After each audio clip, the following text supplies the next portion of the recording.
everything you know is a lie. Oh, wait, I'm sorry. Was that too mean? Was I too close to you? Just real quick, let me check. Oh, maybe just clean the lens. Is that better? Okay, is that better? Okay, cool. Okay. Everything you know about drug allergies is a lie. You might be wondering, who's this guy? What does he know about my drug allergies? Who am I? Who am I? Oh, let me explain. My name is Zeman, aka Big Z. I'm a pharmacist from Maryland. I happen to be a medication expert. You satisfied with that answer? You good with that? Great, moving on. We have a large issue with antibiotics in this country, and one of the things that's making it harder for us to be able to do this kind of thing is from a large amount of people reporting that they have allergies to certain medications like penicillin. The most common reported drug allergy in the United States are penicillins. Approximately 8% of the American population have reported penicillin allergy. When you say or self-report that you have a penicillin allergy, providers and clinicians have to move over to what they call broad-spectrum antibiotics. The problem with that is, those antibiotics we want to help reserve for people with more severe infections, not because you had a chronic case of bronchitis that's going to resolve in 7 days. You might be curious why I seem so animated and maybe even a little bit angry during this. You know why? Because I am done. I am done trying to amuse and humor people who seem to have some preconceived idea about what a drug allergy is and what they're actually allergic to. Because they say things like, I know my body. Honey, you might know your body, but I'm an expert of the things you put inside it. I didn't mean that last part quite like that, but you know what I mean. If you liked what I said, great, please keep watching. If you didn't like what I said, great, please keep watching. And on top of that, a number of those people don't actually have what we actually call true allergies. What are true allergies, you would ask? I am so glad you asked that. Before I go any further, be sure to subscribe. A true drug allergy is an IgE-mediated reaction. This means that IgE, which is part of your body's immune system, is going to react to allergen, and so in that reaction, it's going to release something called histamine. The release of histamine in your body is going to cause things like a lot of the redness or the swelling or itching that can show up that you may be familiar with in a true allergic reaction. Common symptoms associated with a true drug allergy would be things like hives, itching, wheezing, difficulty breathing, etc.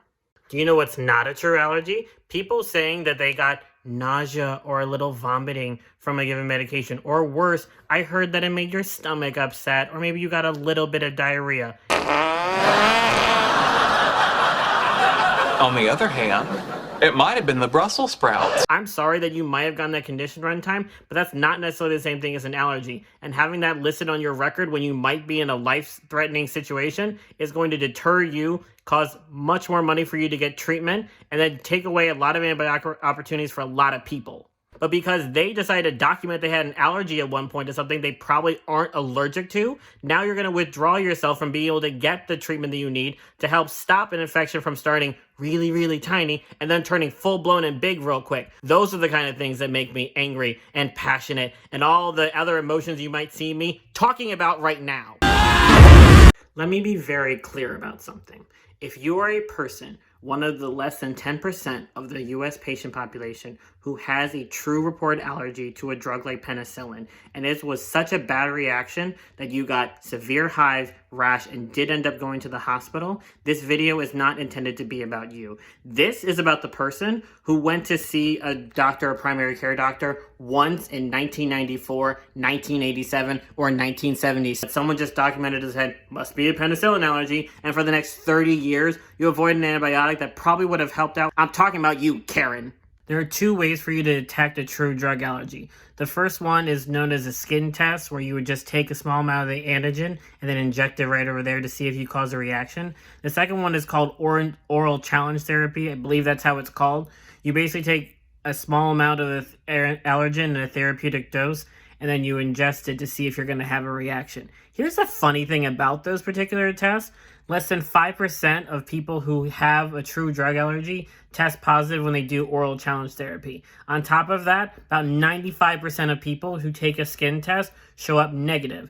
This means that even with those two methods, in order to detect a true drug allergy, the vast majority of people who get tested for it end up showing negative, which means they don't actually have a drug allergy. Not only that, guys, drug allergies are not necessarily permanent. Studies show that the main basis behind true drug allergies, which we said are IgE antibodies, those things wane over time. We've seen studies where a patient who had a true drug allergy with an IgE antibody response ended up with a negative response up to 10 years afterwards. So even if someone showed up with a true documented drug allergy that showed up with, reaction like hives and all that stuff, it doesn't mean that down the road you're going to have the same reaction to that drug. And not updating that record, like I said, is going to help deter you from the care you might really need. I think he's got the point. Thanks for listening to my rant today. Let me know down in the comments how I'm doing. Be sure to like and subscribe, and I'll see you in the next video. Good day.